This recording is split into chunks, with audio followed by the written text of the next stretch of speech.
上次分享3款我唔會買嘅早餐，好多朋友就留言問啦，咁應該食咩好啊？今日就同大家推介翻3款健康嘅選擇。第一種雞蛋，雞蛋係非常之有營養嘅食物，具有優質嘅蛋白質同埋脂肪酸。食雞蛋多唔會增加膽固醇咩？研究發現咧，膳食嘅膽固醇咧，其實對血液嘅膽固醇影響咧唔係太大，而蛋黃入邊嘅卵磷脂咧反而可以協調去調節膽固醇嘅代謝。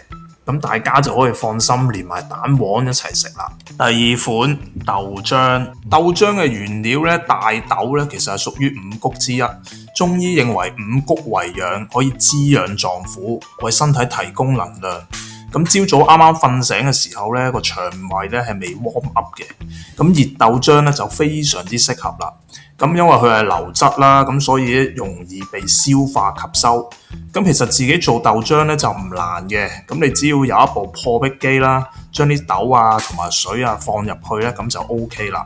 我自己咧就偏好咧黑豆多過黃豆嘅，咁除咗可以健脾胃之外咧，仲可以多咗補腎嘅功效。咁超市買嗰啲豆奶咧製作咧，其實同我哋豆漿係有唔同嘅，營養價值咧亦都低啲，咁我就唔建議啦。第三款番薯，薯唔係碳水化合物會推高血糖咩？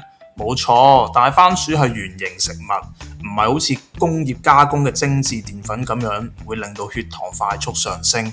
咁我哋朝早咧身體其實都需要糖分去產生能量去運作嘅，咁適量嘅番薯咧可以慢慢為身體咧提供燃料。番薯性味甘平，亦都有健脾養胃嘅功效。